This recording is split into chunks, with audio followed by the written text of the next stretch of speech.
जय हिंद दोस्तों। आज की इस वीडियो में हम लोग डिस्कस करने वाले हैं एमबीए एडमिशन के रिगार्डिंग, जो कि होने वाला है सेशन 2026-27 के लिए।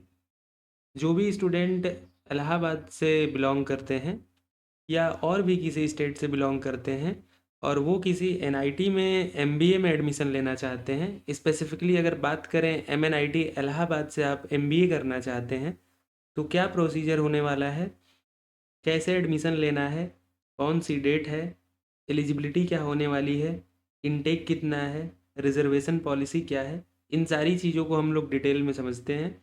तो सबसे पहले हम लोग एमएनआईटी के ऑफिशियल वेबसाइट को ओपन कर लिए हैं और उसके अंडर में आप देखेंगे तो academics.mnit.ac.in पे जाएंगे तो एमबीए से जुड़ी जो आपकी इन्फॉर्मेशन है वहाँ पे अपलोड कर दी गई है। सबसे पहले हम बात करते हैं इसके एलिजिबिलिटी की। तो यहाँ पे आप देख पा रहे हैं एलिजिबिलिटी के लिए आपके पास क्या लिखा है कि कैंडिडेट के पास एक बैचलर डिग्री या इक्विवेलेंट होना चाहिए 3 साल का किसी भी डिसिप्लिन में, एटलीस्ट 60% एग्रीगेट मार्क होना चाहिए या 6.5 या 55% एग्रीगेट्स मार्क और CPI 6.0 in case of candidate belong to the SC और एसटी। तो यहाँ पे एससी और एसटी के लिए कुछ रिलैक्स कर दिया गया है। इसके साथ ही साथ अगर हम बात करें बी नंबर इन्फॉर्मेशन में, तो लिखा है कि ऐसे कैंडिडेट जो कि अपियरिंग है final year of bachelor degree में या इक्विवेलेंट में, वो भी अप्लाई कर सकते हैं। कह रहा है कि who have completed degree requirement and waiting result, जिनका रिजल्ट अभी नहीं आया है वो भी अभी अप्लाई कर सकते हैं। ऐसे केस में क्या होगा कि आप जो प्रोग्राम को ज्वाइन कर पाएंगे वो प्रोविजनली ज्वाइन कर पाएंगे और आपको एक सर्टिफिकेट सबमिट करना होगा। कहाँ से? या तो प्रिंसिपल या रजिस्ट्रार से साइन कराया हुआ, आपके जो भी आपके प्रीवियस इंस्टीट्यूट रहे हैं या कॉलेज या यूनिवर्सिटी रहा है, और उसमें उसका इन्होंने पूरा परफॉर्मा दिया है और ये सारे डिटेल उनके होने चाहिए। यहाँ पे लिखा है however marksheet of qualifying examination must be submitted to the office of dean academics within 6 week from the last date of registration, failing which the admission will be cancelled automatically. तो 6 सप्ताह का इन्होंने date दिया है आपको अपनी marksheet को submit करने के लिए। इसके बाद अगर हम कुछ नीचे और भी डिटेल को पढ़ें तो सी नंबर पॉइंट में लिखा है applicant should not that the मियर fulfilment of minimum eligibility criteria will not ensure consideration for short listing by the institute. ऐसा नहीं है कि आपने अगर क्राइटेरिया को फुलफिल कर दिया है तो आप शॉर्ट लिस्ट हो ही जाओगे। डी नंबर पॉइंट में है कि आपके पास वैलिड स्कोर होना चाहिए। इस बात को बहुत ध्यान से समझ लीजिए।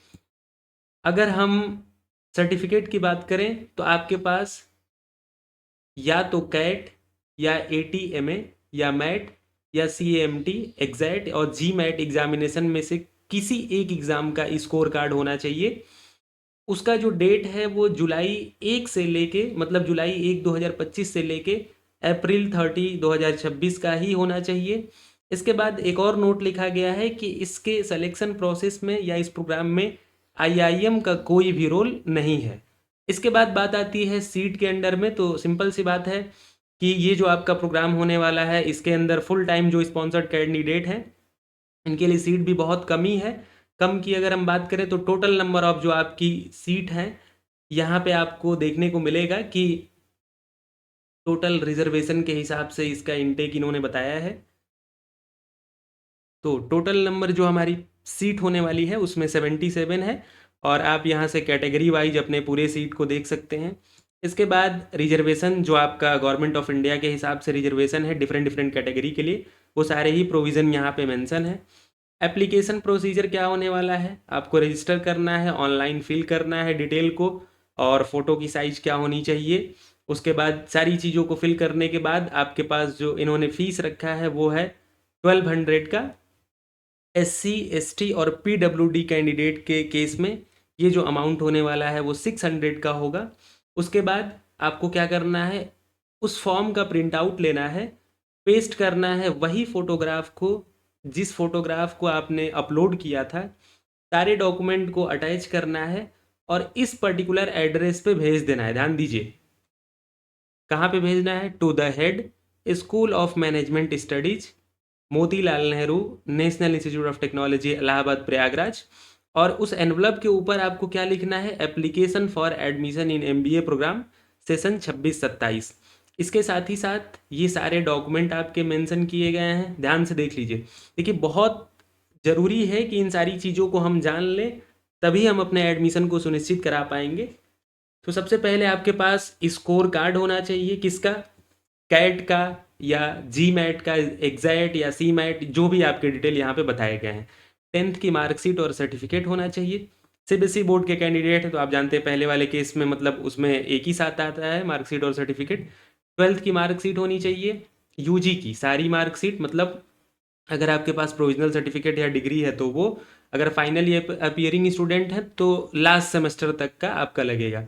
इसी के साथ साथ अगर आपने पीजी कर रखा है तो पीजी की मार्कशीट, एक्सपीरियंस अगर आपके पास कुछ है तो उसका सर्टिफिकेट, कैरेक्टर सर्टिफिकेट ये कहाँ से मिलेगा आपको, जहाँ से आपने पढ़ाई की है वहाँ के लेटर हेड पे।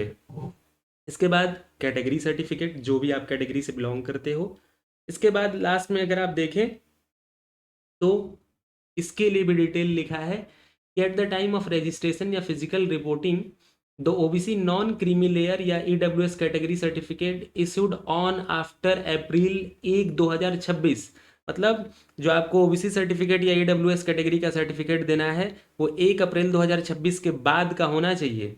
इसके बाद कोई भी गवर्नमेंट आईडी प्रूफ, जो कि आधार कार्ड और ये सारी चीज़ें हो सकती हैं। और नीचे अगर हम बात करें तो फीस क्या होने वाला है, तो ये टोटल फीस जो होने वाला है इसमें मेस चार्ज इंक्लूड नहीं है। और पहले सेमेस्टर की जो फीस होने वाली है वो 84,000, सेकेंड सेमेस्टर की जो फीस है 79,000, थर्ड सेमेस्टर के लिए भी 79 और फोर्थ सेमेस्टर के लिए भी 79,000 होने वाला है। डे स्कॉलर की अगर हम बात करें, जो हॉस्टल की सुविधा नहीं लेना चाहते हैं उनके लिए 12,000 रुपये कम पेड करना होगा। और इसके बाद मेस फीस की बात करें तो 25,000 रुपये आपका पर सेमेस्टर मेस का चार्ज है, अगर आप लेना चाहें तो ले सकते हैं। उसके लिए ये डिटेल बताए गए हैं कि आपको चीफ वार्डन के उस पर आपको डीडी करना होगा। और ये डिटेल हो गया आपका पूरा एप्लीकेशन का प्रोसीजर का।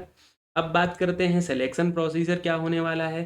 तो यहाँ पे लिख रहा है कि आपको शॉर्टलिस्ट किया जाएगा ग्रुप डिस्कशन और पीआई के लिए on the basis of weighted percentile score. जो भी आपके परसेंटाइल का स्कोर होगा उसके हिसाब से आपकी शॉर्टलिस्टिंग होगी। और एडमिशन जो कमेटी है वो डिसाइड करेगी मिनिमम वेटेड परसेंटाइल शॉर्टलिस्ट करने के लिए। और फाइनल सिलेक्शन किसके बेसिस पे होगा, on the basis of weighted percentile of the score of qualifying examination, academic qualification, work experience and mark obtained in GDPI. तो सारी चीज़ों का एक तरीके से रोल है आपके सिलेक्शन में। अब बात कर लेते हैं डेट। तो डेट को बहुत ध्यान से देख लीजिए। स्टार्ट होने का जो डेट है एप्लीकेशन को फिल करने का वो है 27 फरवरी से। Last date for the submission of form है April 30, 2026। Last date of receipt for the hard copy. तो अगर हम बात करें हार्ड कॉपी जो आपने प्रिंट आउट निकाला है डॉक्यूमेंट के साथ आपको जो जमा करना है वो 8 मई तक कर देना है, 8 मई तक। इसके अलावा declaration of list of eligible student 15 मई को आपका रिजल्ट आ जाएगा, जो जो एलिजिबल स्टूडेंट होंगे। जीडी और पीआई की डेट इन्होंने जो रखा है वो मई 32 मई 31 रखा है। और फाइनल रिजल्ट जो आपका डिक्लेयर होगा वो जून 12 को होने वाला है। तो ये पूरा प्रोसीजर था। अगर आप MNIT इलाहाबाद से MBA करना चाहते हैं, स्पेसिफिकली वो स्टूडेंट जिन्होंने एंट्रेंस एग्ज़ाम दिया है या देने वाले हैं, तो ये सारा एक महत्वपूर्ण डिटेल हो सकता है। और ये एक बहुत अच्छी अपॉर्चुनिटी हो सकती है कोई बच्चा नेशनल इंपॉर्टेंस के कॉलेज से अगर MBA करना चाहता है तो। इसके बाद यहाँ पे कुछ कॉन्टेक्ट भी बताए गए हैं आपको, किसी भी प्रकार की कोई प्रॉब्लम आती है तो यहाँ पे ईमेल या फ़ोन नंबर प्रोवाइड किए गए हैं। कुछ डिस्क्लेमर और परफॉर्माज है।